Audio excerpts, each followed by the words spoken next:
Guys, stop for a minute. Take a look at your wallet. Now, your wallet says a lot about you. I just want to ask, is it time for an upgrade? Our friends at Ridge are here to help you step up your wallet game. Their incredible wallet is light, sleek, and industrial. It doesn't fold or awkwardly bulge out of your back pocket. It slips into your front pocket. Ridge wallets hold up to 12 cards, plus all the cash that you need. You can choose from over 30 colors and styles. That includes carbon fiber and burnt titanium. It's the best wallet you can buy. You don't just have to take my word for it, because there's over 40,000 5-star reviews.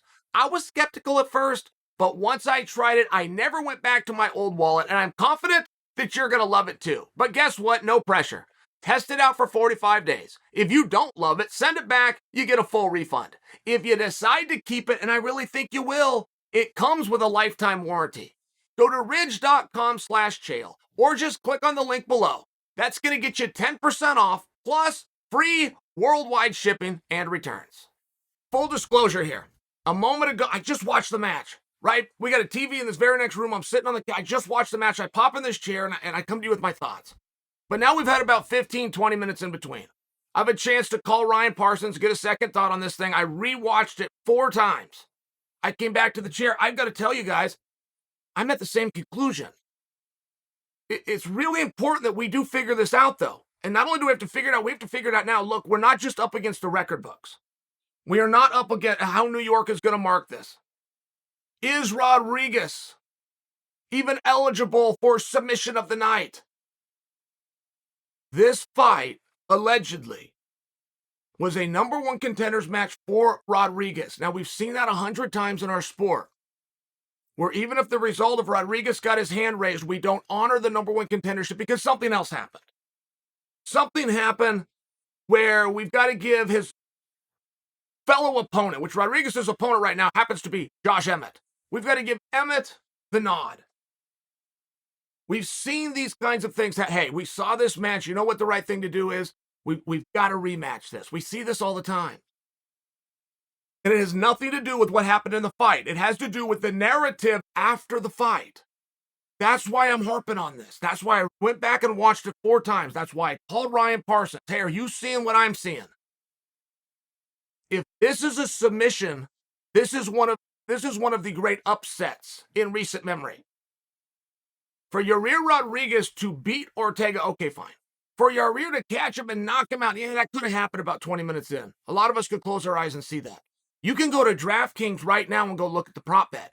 Nobody believed. If you bet $1,000 on that, you just won $14,000 for a first-round submission for Rodriguez. And you have to juxtapose that, right? When you're talking about number 1 contenders matches, you're juxtaposing against the common opponent, who in this case is the champion Volkanovski. Volkanovski had 25 minutes. He never put Ortega in a position that we thought the fight was going to win. He never succeeded at injuring him. It is paramount that we get this right. And whether you like it or not, the shoulder that's injured belonged to the arm that was being manipulated. Don't think you got to be the smart mark in the room. I'm a black belt myself. I know that position is to hyperextend the elbow. I get it. But 10 inches away, the shoulder was compromised and the fight concluded. The referee did not step in. If the referee doesn't step in, you don't have a TKO. Tell me a TKO that you've ever seen where the referee didn't step in. The boys had figured this out. The referee was the last one to know. So how a TKO even becomes eligible is tough. It's possible, but it's tough. The injury to the shoulder, when you saw it, was the exact moment that you no longer saw the arm being manipulated. You do not know, and neither do I. We do not know when that shoulder was actually hurt. That would end this whole conversation. If that shoulder was hurt the second Yair went for the arm, that's credit to Rodriguez. If it was hurt at any point in the process while the arm is being manipulated and compromised, credit to Rodriguez. And that's what we saw. We were told there was a heel hook. We were told this was a freak injury and a TKO. Is that possible to have a freak injury to the shoulder of the arm that Yair Rodriguez was just manipulating. And if the story gets told that way, if all of a sudden we've got a highlight, right, we have something very different.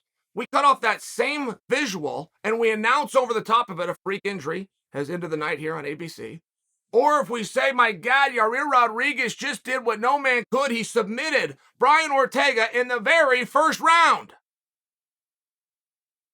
It's colossally different, guys.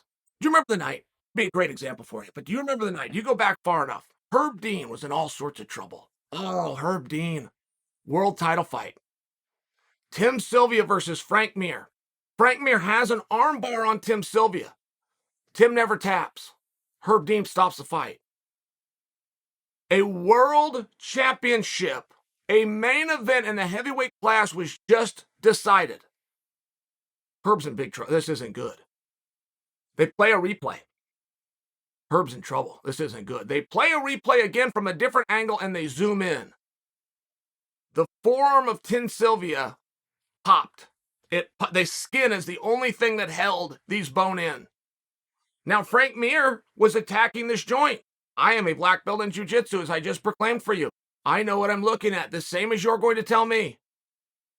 But Frank Mir, who was attacking the joint, ended up having success on the forearm. Tim Sylvia said to Herb Dean, what in the hell are you doing? They saw it on the replay. Tim Sylvia came back, thanked Herb Dean. Said, man, you did a great job. I didn't even know. I could not have continued. That would have been terrible for me to try to continue with one arm. Thank you so much for stopping this. Dana White, people like me, we all had to come in and praise Herb after the fact. But that's a fine example, guys.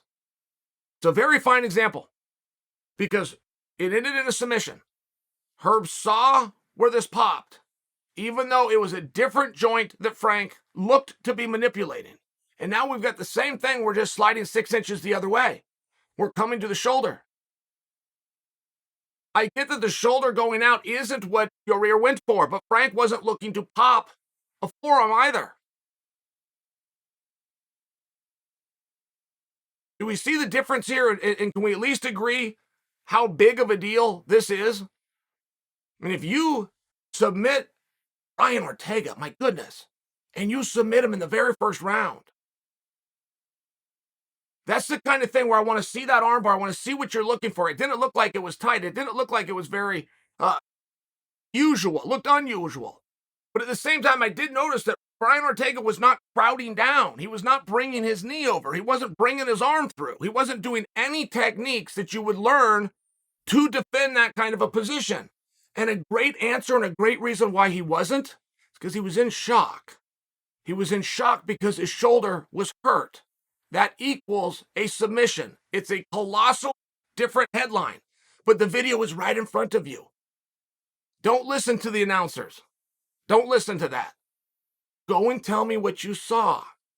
And if you see that shoulder go out of place, I don't care if it's a millisecond, after that position has ended, I am wrong.